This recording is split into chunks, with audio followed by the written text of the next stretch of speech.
പാകിസ്ഥാന്റെ ഭീഷണി വന്നിരിക്കുകയാണ്. അതായത് ഇന്ത്യ വെള്ളം നൽകിയില്ല എങ്കിൽ ആണവായുധം പ്രയോഗിക്കുമെന്നാണ് പാകിസ്ഥാൻ ഭീഷണി മുഴക്കുന്നത്. ആ ഭീഷണിയിൽ ഇന്ത്യ വീഴും എന്നാണ് പാകിസ്ഥാൻ കരുതുന്നത് എങ്കിൽ പാകിസ്ഥാന് തെറ്റി എന്നുള്ളതാണ്. ഒരു ചർച്ചയ്ക്കും ഇന്ത്യ തയ്യാറല്ല. നിരപരാധികളായ 29 പേരുടെ ജീവന് മറുപടി നൽകാത്തുള്ള ഒരു ചർച്ചയ്ക്കും ഇന്ത്യ തയ്യാറല്ല. അങ്ങനെ ആണവായുധങ്ങളൊന്നും കൊണ്ട് ഇന്ത്യയെ ഭയപ്പെടുത്താൻ നോക്കണ്ട പാകിസ്ഥാനെ എന്നാണ്. വേണമെങ്കിൽ മുന്നിട്ടിറങ്ങാൻ ഇവിടെ പല ഉദ്യോഗസ്ഥരും പല സംവിധാനങ്ങളും നമുക്കുണ്ട്. ഒരു ആണവായുധം ഇങ്ങോട്ട് പ്രയോഗിച്ചാൽ തിരിച്ച് പ്രയോഗിക്കാനുള്ള എല്ലാ സംവിധാനങ്ങളും സജ്ജമാണ്. മാത്രമല്ല ലോകരാജ്യങ്ങൾ മുഴുവൻ ഇന്ത്യക്കൊപ്പം നിന്നുകൊണ്ട് പാകിസ്ഥാനെ ഒറ്റപ്പെടുത്തുന്ന സ്ഥിതിയാകും ഇനി കാണാൻ പോകുന്നത്. ഇന്ത്യക്കെതിരെ പാകിസ്ഥാൻ പ്രകോപനം തുടരുകയാണ്. ഇന്ത്യക്കെതിരെ ആണവായുധ ഭീഷണിയുമായാണ് പാക് പ്രതിരോധ മന്ത്രി ഖോജ മുഹമ്മദ് ആസിഫ് രംഗത്തെത്തിയിരിക്കുന്നത്. പാകിസ്ഥാന് ജലം നൽകിയില്ല എങ്കിൽ യുദ്ധത്തിനിറങ്ങുമെന്നാണ് പാക് പ്രതിരോധ മന്ത്രിയുടെ മുന്നറിയിപ്പ്. പ്രകോപന പരാമർശവുമായി Pakistan Peoples Party chairman Bilawal ഭൂട്ടോയും രംഗത്തെത്തുന്നുണ്ട്. അതായത് സിന്ധു നദീജല കരാറിൽ നിന്ന് ഇന്ത്യ പിന്മാറിയാൽ തിരിച്ചടി ഉണ്ടാകുമെന്നായിരുന്നു മുന്നറിയിപ്പ്. സിന്ധു നദിയിലെ ജലം തങ്ങൾക്ക് അവകാശപ്പെട്ടതാണെന്നും വെള്ളം ലഭിച്ചില്ലെങ്കിൽ രക്തച്ചൊരിച്ചിലുണ്ടാകുമെന്നും ബിലാവൽ ഭൂട്ടോ പറയുന്നു. പാകിസ്ഥാന് ശക്തമായ തിരിച്ചടി സൈനിക തലത്തിൽ ഇന്ത്യ ഉടൻ നൽകും എന്നാണ് പുറത്തുവരുന്ന സൂചനകൾ. ഇതിനുള്ള പദ്ധതികൾ ഡൽഹിയിൽ തയ്യാറാകുകയാണ്. സിന്ധു നദീജല കരാർ റദ്ദാക്കിയ ഇന്ത്യയുടെ നടപടിയോട് രൂക്ഷമായി പ്രതികരിച്ച പാകിസ്ഥാൻ നേതാക്കൾ രംഗത്തെത്തുമ്പോൾ ഇന്ത്യയുടെ നീക്കം നിർണായകമായി എന്നുകൂടി വ്യക്തമാകുന്നുണ്ട്. വെള്ളം നൽകിയില്ല എങ്കിൽ യുദ്ധമെന്ന് പറഞ്ഞ പാക് പ്രതിരോധ മന്ത്രി പാകിസ്ഥാൻ ആണവ രാഷ്ട്രമാണെന്ന് മറക്കരുതെന്നു കൂടിയാണ് ഇന്ത്യയെ ഓർമ്മിപ്പിക്കുന്നത്. അതായത് സിന്ധു നദിയിലെ വെള്ളത്തിന്റെ പ്രാധാന്യം മനസ്സിലാക്കുകയാണ് പാകിസ്ഥാൻ.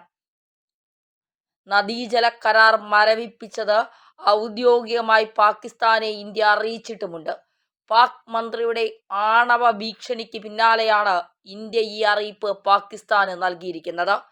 പാകിസ്ഥാന് നൽകിയ നയതന്ത്ര കുറിപ്പിലൂടെ ഇന്ത്യ പ്രശ്നങ്ങളെ ഏത് തലത്തിൽ വേണമെങ്കിലും നേരിടാൻ തയ്യാറാണ് എന്ന് വ്യക്തമാക്കുകയാണ്.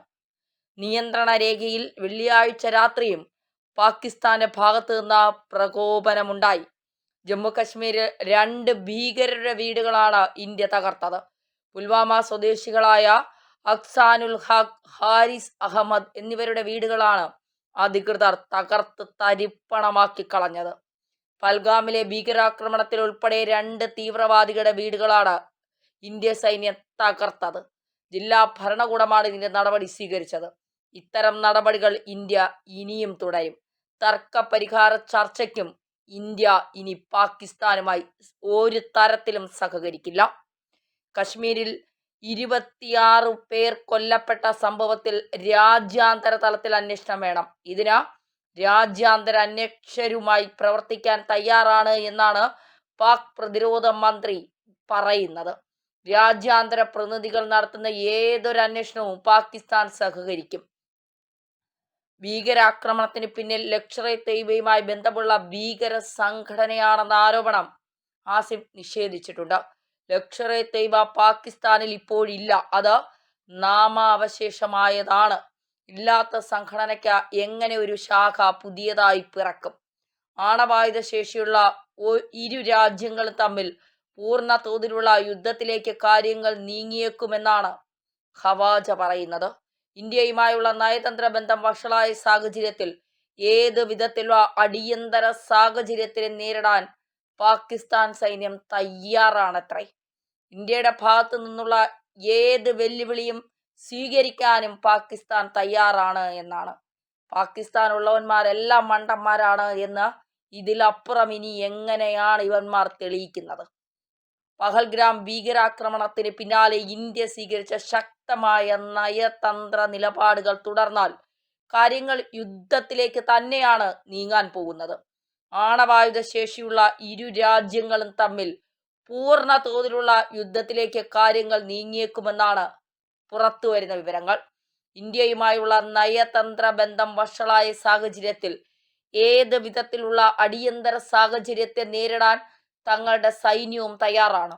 ഇന്ത്യയുടെ ഭാഗത്തു നിന്നുള്ള ഏത് നീക്കത്തിനും അതേ വിധത്തിലുള്ള പ്രതികരണം നടത്തുമെന്നാണ് പാകിസ്ഥാൻ പറയുന്നത്. 2. ആണവായുധ ശക്തികൾ തമ്മിലുണ്ടാകുന്ന ഏറ്റുമുട്ടൽ തീർച്ചയായും ആശങ്കാജനകമാണ്. ആക്രമണമുണ്ടായാൽ അത് പൂർണ്ണ തോതിലുള്ള യുദ്ധത്തിലേക്കാകും നീങ്ങുക. അത് ഏറെ ദുരന്തങ്ങൾക്ക് ഇടയാക്കും. എന്നാൽ ചർച്ചകളിലൂടെ പ്രശ്നം പരിഹരിക്കാനാകുമെന്ന് പാകിസ്ഥാൻ മുട്ടുവിറച്ചുകൊണ്ട് പറയുന്നു. ഇന്ത്യ പറയുന്നു, ഒരു ചർച്ചയും ഇനി വേണ്ട. ആ ചർച്ച ഒരു തരത്തിലും ഞങ്ങൾ അംഗീകരിക്കില്ല. നിങ്ങൾ ചെയ്ത തെറ്റിന് നിങ്ങൾ അനുഭവിക്കുക തന്നെ വേണം.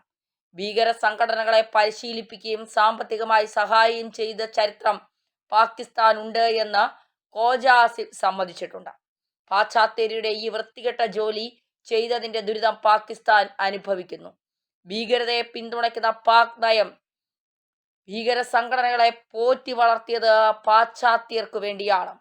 ഞങ്ങൾ ഈ ചീത്ത ജോലി US വേണ്ടി 3 ദശകത്തോളമായി ചെയ്തുകൊണ്ടിരിക്കുന്നു. ബ്രിട്ടൻ അടക്കം പാശ്ചാത്യർക്കും വേണ്ടിയാണ് ഇത് ചെയ്തത്. അത് തെറ്റ് തന്നെയാണ്. അതിന്റെ ദുരിതം ഞങ്ങൾ അനുഭവിക്കുകയും ചെയ്യുന്നുണ്ട് എന്നാണ് പാകിസ്ഥാൻ പറയുന്നത്. അതായത് ഇന്ത്യയെ പാകിസ്ഥാൻ വെല്ലുവിളിക്കുന്നു. അതിനുള്ള ധൈര്യമൊക്കെ പാകിസ്ഥാൻ ഉണ്ടായോ എന്നുള്ളതാണ്. പാകിസ്ഥാൻ ഉണ്ടോ അതിനുള്ള ധൈര്യം എന്നാണ്.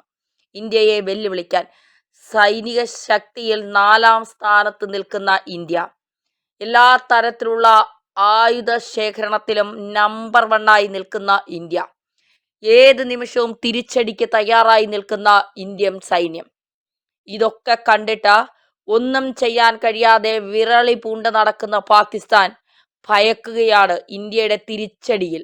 കാരണം ഇവിടെ എല്ലാം തയ്യാറാണ്.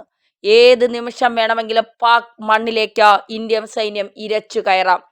എല്ലാത്തിനെയും തീർത്ത് വിജയശ്രീലാളിതരായി അവർ മടങ്ങി വരികയും ചെയ്യും. അതിൽ ഒരു സംശയവും വേണ്ട. പാക് പ്രതിരോധ മന്ത്രിക്കും പാകിസ്ഥാനിലെ ചീഫിനുമൊക്കെ, സൈനിക ചീഫ് മേധാവിക്കുമൊക്കെ വല്ലാത്ത ഭയം. കുടുംബാംഗങ്ങളെ മുഴുവൻ വിദേശ രാജ്യത്തേക്ക് കയറ്റി അയച്ചിട്ടുണ്ട്. ഇനി ഇന്ത്യയോടാണ് കളിക്കുന്നത് എന്ന് ഒരിക്കൽ കൂടി പാകിസ്ഥാനെ ഓർമ്മപ്പെടുത്തുകയാണ്. ആണവായുധം പ്രയോഗിക്കുമെന്ന് പറഞ്ഞുകൊണ്ട് ഭയപ്പെടുത്താൻ ഇത് ഇറാനോ താലിബാനോ അല്ല പാകിസ്ഥാനെ, ഇത് ഇന്ത്യയാണ്. ഇന്ത്യയെ അങ്ങനെ ചൊറിഞ്ഞാൽ മാന്തുമെന്ന് പറഞ്ഞാൽ നല്ല ഒന്നാന്തരം മാന്തലായിരിക്കും കിട്ടുന്നത്. ആ മാന്തൽ നിങ്ങൾ താങ്ങത്തില്ല പാകിസ്ഥാൻ. അതുകൊണ്ട് ഇന്ത്യ ചർച്ചയ്ക്കില്ല. പക്ഷേ പാക് മണ്ണ് ഇന്ത്യ ചോരക്കളമാക്കും എന്നുള്ള കാര്യത്തിൽ സംശയം വേണ്ട. സാധാരണക്കാരായ ജനങ്ങളെ അല്ല ഇന്ത്യക്കറിയാം അവിടെ വന്ന് ആരെ തീർക്കണം എന്നുള്ളത്.